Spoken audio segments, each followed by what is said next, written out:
Grace, wala na bang paraan upang maibenta yung mga aning gulay para makabawi sila sa puhunan? At isa pa, yung hindi na ba natuloy yung sinasabi na dati ng pamahalaan na sila na mismo yung bibili ng sobrang ani ng mga magsasaka?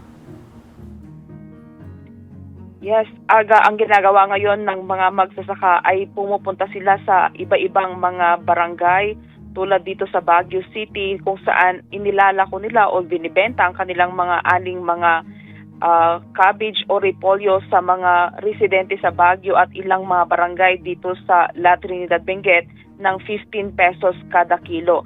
Dahil ang ginagawa ng mga ilang mga magsasaka ay sila na ang naglalapit sa mga residente na sa tulong din ng ilang mga personalidad, ang ilan naman ay mga government officials para lang maibenta ang kanilang mga aning mga repolyo.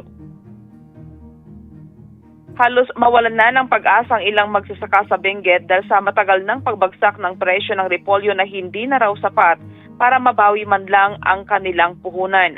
Ayon sa mga farmer, umabot na sa halos 18 hanggang 20 piso ang gastos sa produksyon bawat isang kilo ng repolyo dahil sa mahal na abono, pesticide, labor at pamasahe ng mga truck. Pero sa mga trading post, may mga araw na umaabot na lang sa 3 hanggang 3 piso kada kilo ang bentahan ng repolyo. Dahil dito may mga magsasaka na hindi na lang umaani ng kanilang tanim dahil mas malaki pa raw ang magagastos nila sa paghakot at pagbibiyahe kaysa sa posibleng kita. May ilan din na napipilitang iwan na lang ang mga repolyo sa gitna ng taniman habang umaasa na may bibili o kukuha nito. Dismayado rin ang ilang farmer dahil paulit-ulit na raw ang nangyayaring ganitong sitwasyon tuwing peak harvest season.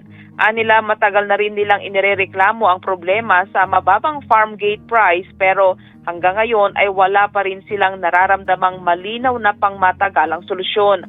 Kaugnay nito, kinilala naman ni Agriculture Secretary Francisco Laurel Jr. na malaking problema pa rin ang mababang farm gate price ng mga produktong agricultural at ang malaking agwat nito sa presyo sa palengke.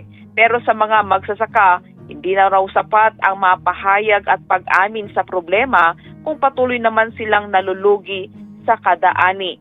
Nananawagan sila ng mas agarang aksyon tulad ng direktang pagbili ng gobyerno sa mga gulay, dagdag cold storage facilities at mas maayos na sistema sa paglabas ng mga ani sa merkado.